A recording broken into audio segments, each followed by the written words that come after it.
Os altos índices de violência são extremamente preocupantes nos dias de hoje. Furtos, homicídios e sequestros já são temas banalizados nas manchetes de jornais. Para conversar sobre este assunto, recebemos o delegado Danilo Baiense e o professor de Sociologia Erli dos Anjos. Sejam bem-vindos. Danilo, por que esse alto índice de violência no Brasil e no mundo? Pessoal, nós trabalhamos lá na Polícia Judiciária, como você tem conhecimento, a Polícia Civil ela faz o trabalho depois que o crime ocorre, né? À primeira vista, ao primeiro momento, o trabalho ostensivo fica por conta da Polícia Militar, isso constitucionalmente, e a Polícia Civil faz o trabalho da Polícia Judiciária.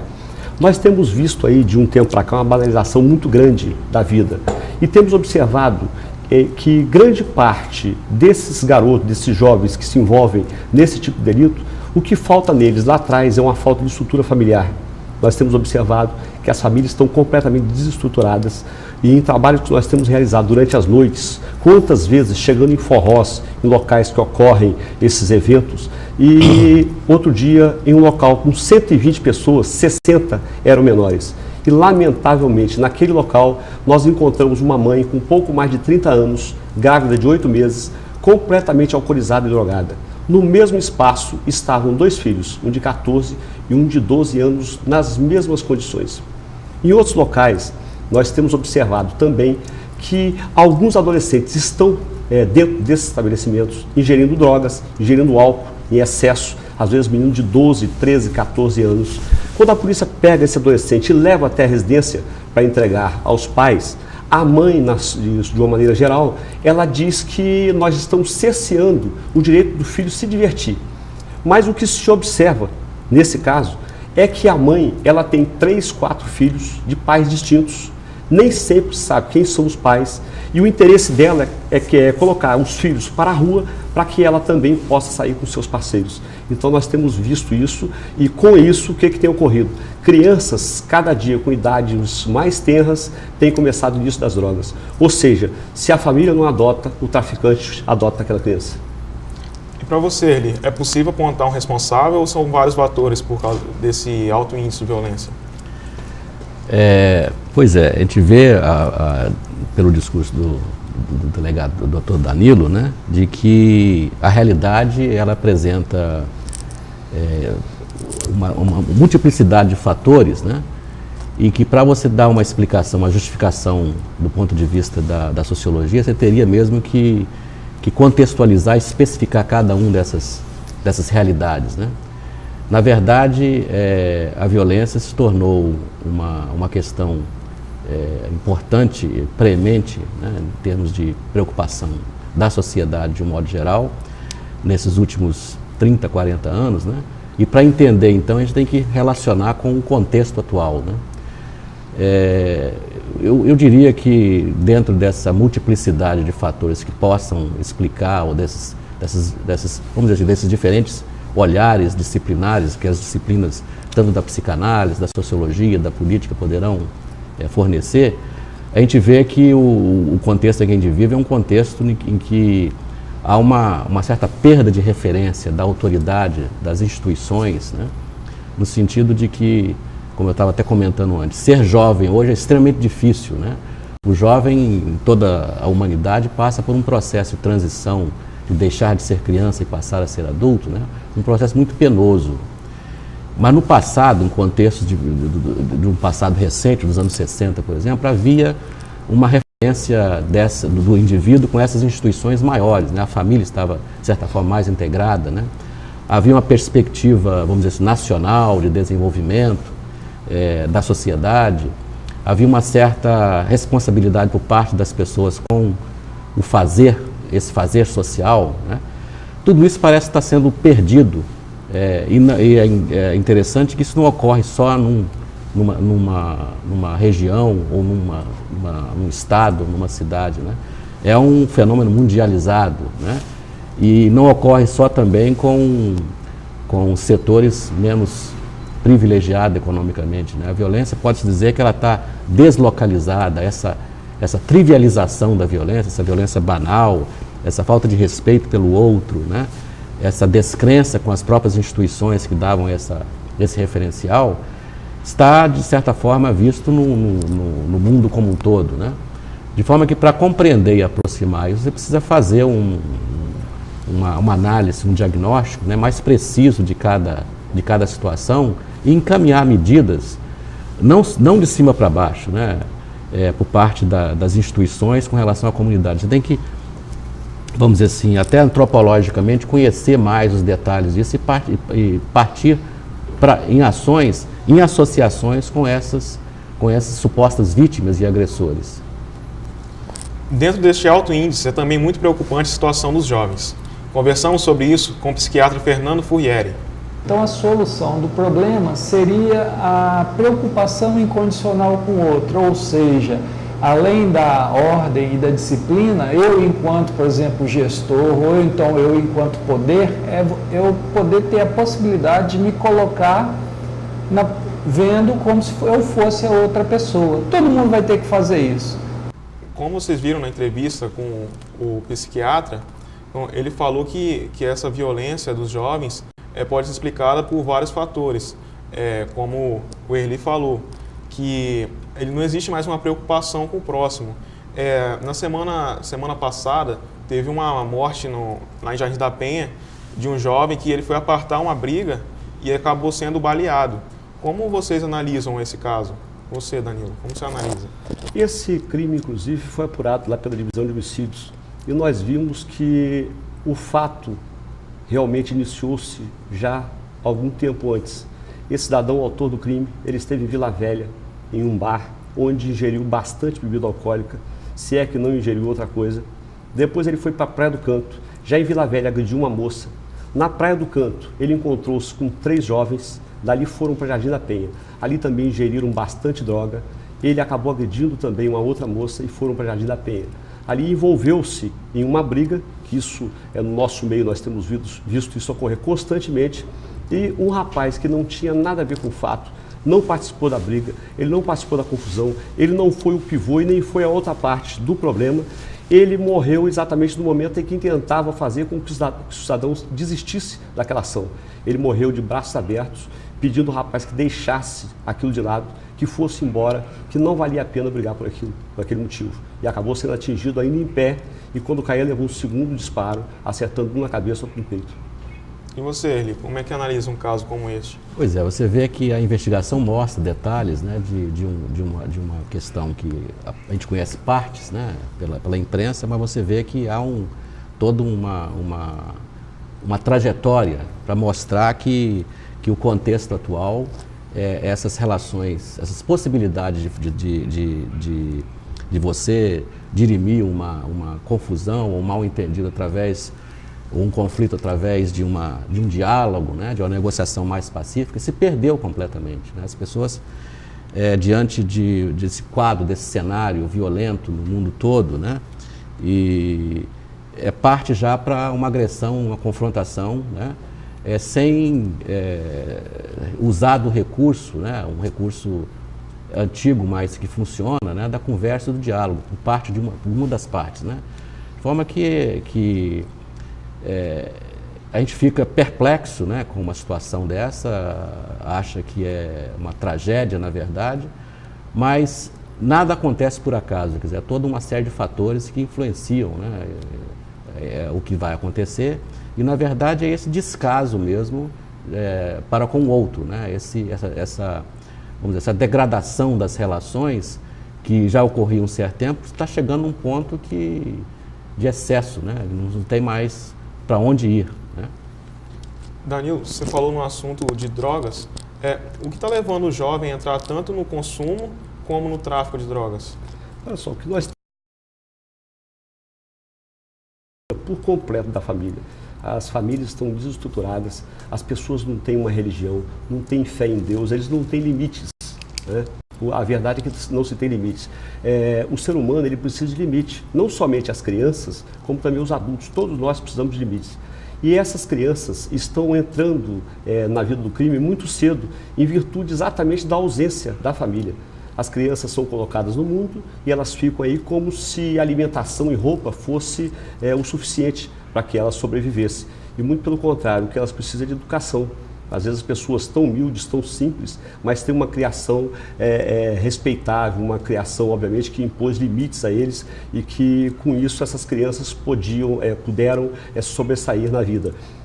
Nós observamos, por exemplo, no meu caso específico, a minha criação, a minha mãe, por exemplo, ela era evangélica.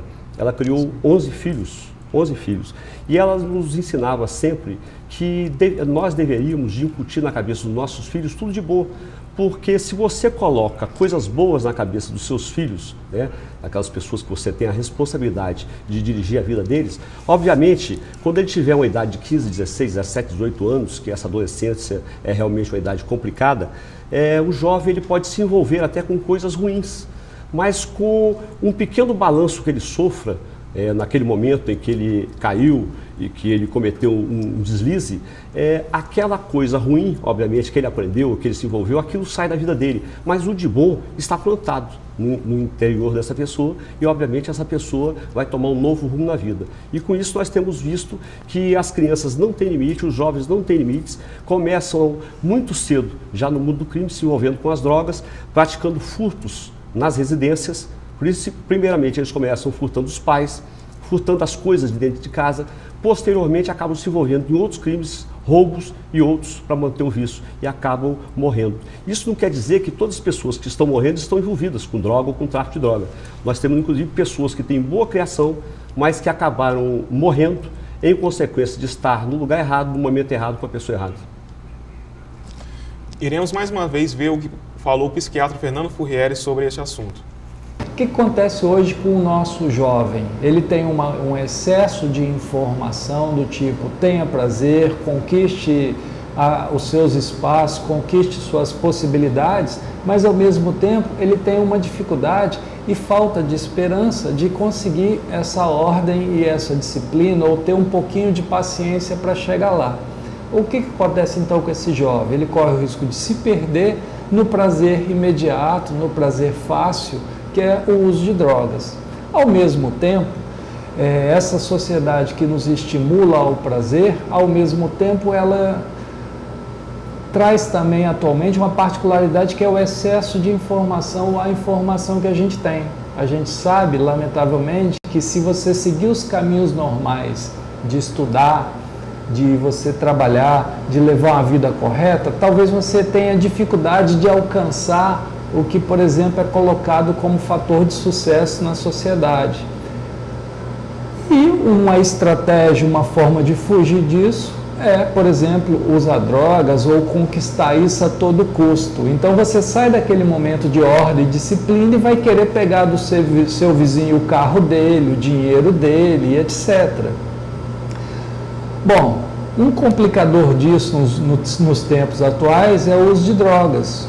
Atualmente, o uso de droga dá uma falsa sensação de prazer a nível cerebral, a pessoa perde um pouco mais dos limites dela e começa então a ficar excessivamente estimulado por esse prazer imediato. Isso gera muito sofrimento. O Fernando continuou falando, né, que existem vários fatores, mas uma solução, como pode ser feito para inserir esses jovens na sociedade, Erli?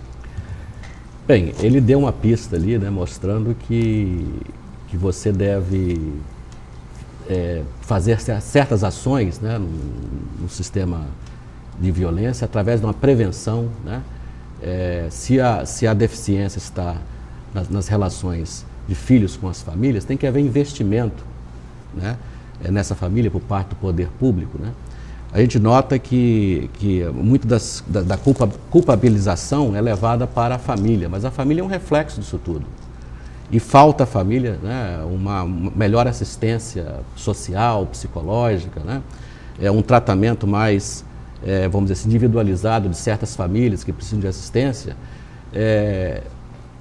A família, ela sempre teve problema no passado, mas nesse momento atual ela sofre com muito mais e é preciso investir, né? E o papel da escola também é importante, né? Pois é, a escola é uma outra instituição que, alinhada, né, a investimento na família, tem que ser feito. E as duas agindo em conjunto, né, vai ter uma pode ter uma ação de prevenção desses atos, né? E uma reciprocidade maior no futuro, né? Ainda nessa questão das drogas, uma pesquisa mostrou que no Espírito Santo o consumo de drogas está levando a 50% dos homicídios que vem acontecendo. E como é que está essa realidade? Nós temos aí estatísticas que indicam, inclusive nos finais de semana, que às vezes nós chegamos até índices maiores. Existem finais de semana que nós já temos caracterizado suposta motivação do crime levantado no local que chega a 80% do envolvimento de drogas. Nem sempre, como eu falei anteriormente, embora seja um índice alto de 80%, muitas das pessoas que morreram ou que morrem nesta estatística, essas pessoas não têm ligação com drogas. Às vezes um menino bem criado, com boa educação, estudando, frequentando uma igreja, esse menino ele tem uma amizade com determinada pessoa que tem um certo envolvimento. Às vezes não é nem traficante, mas é um usuário que está com uma dívida com traficantes e na hora que esse traficante vem fazer um acerto de conta, essa pessoa, obviamente, que estava acompanhando, acaba morrendo. Nós temos muitos casos aí de pessoas que são vítimas de homicídios tentados e que eles têm tantos problemas com tantos traficantes que ele é incapaz, ele vivo, ele é incapaz de identificar quem foi o autor daquele atentado. Então isso é muito comum em ocorrer. Um outro fator que nós temos observado também é que nós precisamos de um combate maior, por exemplo, a venda de drogas no varejo, porque a Polícia Federal, por exemplo, ela trabalha muito no atacado. É muito importante porque essa droga acaba não chegando. Mas o que nós estamos vendo é que as pessoas estão morrendo em consequência de venda de uma pedra, 2 pedras, 10 pedras, 2 buchas, 5 buchas. Ou seja, o cidadão que vende 20, 30, 50 quilos de droga, ele não mata ninguém, porque ele, na realidade, ele recebe esse pagamento através de imóveis, através de carros, através de dinheiro, mesmo espécie. Já lá embaixo, que estão ocorrendo as mortes, nós precisamos fazer um trabalho em cima desse tráfico pequeno. A gente vai para um breve intervalo, voltamos já.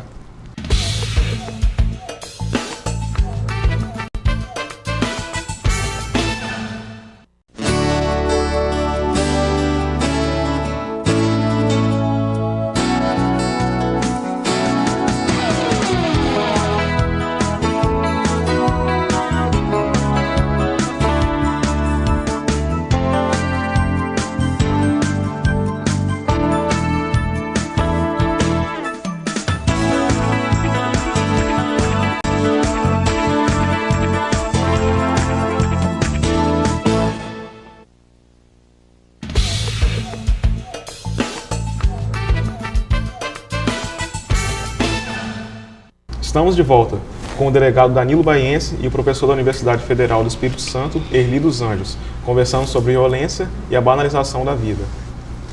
Danilo, como anda o comportamento dos jovens em relação às leis? Nós temos observado que os jovens eles estão muito aquém, né, do que realmente está ocorrendo, com relação não somente às autoridades constituídas, como o professor já falou muito bem, essa falta de respeito, essa falta de limites, tanto ocorre dentro de suas residências, como também com as autoridades, né? No passado, um policial ele era muito respeitado, né? Um juiz era muito respeitado, um promotor de justiça era muito respeitado. As pessoas, quando chegavam numa repartição para conversar com a autoridade, eles tinham um determinado tipo de comportamento. Hoje nós temos observado, até na divisão de homicídios, onde nós trabalhamos, um prédio com uma estrutura muito boa para receber toda a população, e nós temos observado o total desrespeito dos jovens, não somente com as autoridades, mas também com os mais velhos. Erli, por que esses jovens estão tão inconsequentes? Olha, ouvindo a experiência do Dr. Danilo Baiense, a gente vê claramente que há uma confrontação declarada, né, entre as organizações sociais, o controle social da sociedade, né, a lei e o mundo da vida, né, há uma lacuna muito grande entre esses dois, né? E a gente observa também que na verdade isso é algo característico mais dessa sociedade atual, né, contemporânea, do que no passado, né, onde havia um respeito, as instituições tinham um reconhecimento maior, tinha uma transparência maior, né? Então eu acredito que a gente passa por um processo agora de transição, né, onde essas instituições não estão sendo mais reconhecidas, não há uma credibilidade por parte das instituições responsável para a manutenção da ordem, da lei, né, com a sociedade como um todo, né? E a violência banalizada, tal como a gente vê, né, é uma forma também sintomática de representar essa confrontação entre o mundo das leis e o mundo vivido, né, conforme eu estava falando. A sociologia não tem uma resposta clara com relação a isso, né? Algumas pessoas dizem que, na verdade, nesse período de transição, é possível que nós estamos vivendo também a possibilidade de uma nova sociedade que a gente não conhece ainda claramente, mas que uma sociedade em que essa ordem e as leis teriam que ser modificadas, ou pelo menos uma tentativa de aproximar a esse mundo, né, desorganizado, conforme a gente vê agora. De forma que, nesse período de transição, eu acho que tudo isso é possível de ocorrer, né? O que se deve perguntar é que leis e que ordens, né, seriam possíveis para poder acomodar essas mudanças que vêm ocorrendo agora, né? Danilo, a nova lei entorpecente prevê que o criminoso não seja mais tratado como criminoso, né, e que ele faça trabalhos comunitários, né, o criminoso consumidor de drogas.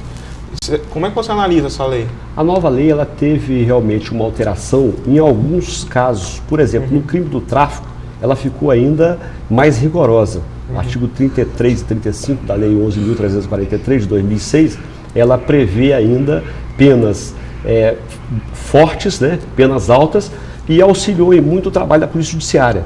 No passado, a Polícia Judiciária só tinha 10 dias, por exemplo, de prazo para levantar ou apurar um crime de tráfico de entorpecentes.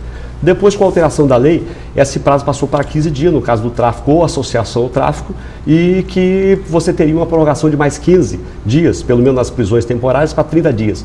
Hoje facilitou muito a lei nova, porque ela aumentou esse prazo para a apuração desses crimes para 30 dias, prorrogáveis por mais 30 dias, ou então 60 dias, onde o delegado tem condições de trabalhar e, obviamente, coletar um conjunto maior de provas para que esse cidadão seja responsabilizado. Com relação ao usuário de droga, aquele cidadão que realmente ele usa droga, ele deveria mesmo, e deve, a lei já ampara nessa natureza, ele deve ser tratado como uma pessoa doente. Ele precisa de um apoio, ele precisa de um tratamento, ele não precisa de cadeia, ele precisa de um apoio, ele precisa de um tratamento, e o Estado tem que fazer a sua parte nesse caso. Eu sou de acordo com esse tipo de tratamento que está se dando agora ao usuário de droga, inclusive em alguns casos com internações e com prestações em outros de serviços aí, ou serviço à comunidade, ou alguma pena pecuniária. Como nós estamos vendo na mídia, ela tem dado muito destaque a crimes como, por exemplo, o crime que um aluno cometeu lá na Virgínia, nos Estados Unidos, que matou vários alunos e depois se matou. Vocês acham que esse destaque que a mídia dá encoraja a outras pessoas a cometerem esses atos? Na nossa experiência de trabalho, que não é de muito tempo, mas nós estamos aí com 35 anos de serviço, né, nós temos observado que, obviamente, a divulgação de determinado crime, ele incentiva outro crime. É fácil observar aqui, por exemplo, em Vitória, nos casos, vamos supor, dos suicídios. Algumas emissoras pararam de divulgar, a nosso pedido, de divulgar os suicídios que ocorriam, em especial na Terceira Ponte. Toda vez que ocorria um suicídio que era divulgado, esse suicídio, na semana seguinte ou nos dias seguintes, ocorriam vários outros suicídios. Então a mídia parou de divulgar a pedido da polícia, obviamente, e esses índices caíram consideravelmente. Nós observamos que ocorreram os primeiros arrastões no Rio de Janeiro, que foram divulgados pela mídia nacional. Na semana seguinte ele já estava em Vitória, estava na Praia da Costa. Então isso, com certeza, a gente observando, você vê que a pessoa quando participa ou que tem notícia de um fato dessa natureza, isso contribui para que ocorram novos fatos. Nós observamos quando jovens que assistimos filmes, por exemplo, aqueles filmes de Kung Fu, e que saíam dos cinemas, era um cinema no centro de Vitória, que era muito frequentado pelos jovens, e na saída do cinema você observava logo uma mudança de comportamento nos jovens. Eles saíam chutando as placas, chutando os carros, chutando as portas dos estabelecimentos. Então, isso nós temos observado que realmente contribui. E você, Eli, como é que analisa esse destaque da mídia? É difícil estabelecer uma relação direta entre a exposição de alguma coisa e a imitação daquilo, né? Pode-se dizer que indivíduos que já tendem à agressividade, à violência, esses fatos, a exposição desses fatos, podem ter um efeito, né? Mas não de um modo generalizado para toda a sociedade, porque as pessoas podem ver isso e não ser levado a cometer um ato. Mas, na verdade, o que o Dr. Danilo está dizendo é importante, se com prova já comprovado de que aconteceu isso. Isso coloca um ônus na mídia, né, de que a divulgação simples e puramente de um ato, sem uma discussão, sem uma contextualização disso, né, quer dizer, é algo irresponsável por parte dessa exposição. De fato que vamos dizer assim, a desagregação social é tão grande, né, que não se pode transmitir certas informações de uma forma simples e pura, né, sem uma articulação com alguma forma de debate e de informação a respeito do assunto. Mas então, como é que nós podemos criar uma consciência cidadã para diminuir essa violência? É justamente através primeiro, da informação, da apresentação de informações, e em segundo, o debate, da discussão, né, do aprofundamento da questão, né? Bom, o mídia está ficando por aqui. Gostaria de agradecer a participação de vocês. Nós que agradecemos também, estamos lá sempre à disposição para quaisquer esclarecimentos. Muito obrigado. Muito obrigado por nada. No programa de hoje, conversamos com o delegado Danilo Baiense e o professor de Sociologia da UFES, Erli dos Anjos, falando sobre a banalização da vida. Obrigado pela presença. Até o próximo programa.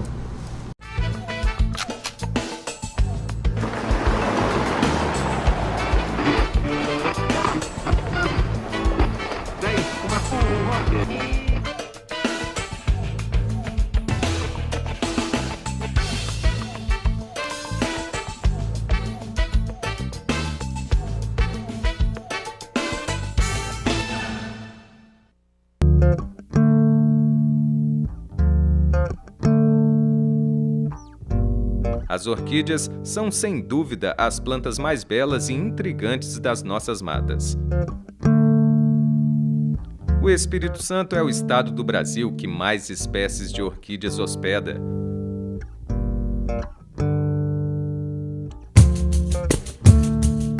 O nome orquídea tem origem na palavra grega orquis.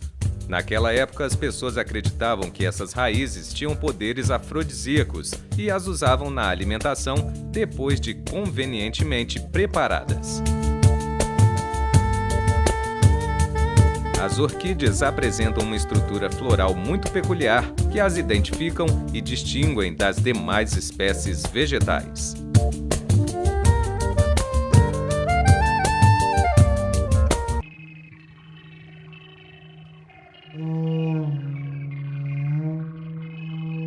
Eu sou de uma família que veio do Vale do Jequitinhonha, e eles veio assim buscar terra fértil aqui, porque o vale já estava muito devastado, não tinha mais mata. Então acho que isso tudo me fez a buscar fazer esse trabalho com reaproveitamento, né, da natureza. Quando eu adquiri esse terreno aqui, comecei a recolher material, pedacinho de madeira na serraria que jogava fora. Foi 2 anos fazendo aqui. Eu acho que eu estava tomado por uma força maior, porque eu nunca vi carregar tanta pedra na minha vida para fazer essa casa. Minha arte é a vida após a morte, porque a gente pega tudo aquilo que foi morto e transforma assim. Derramei minha saudade.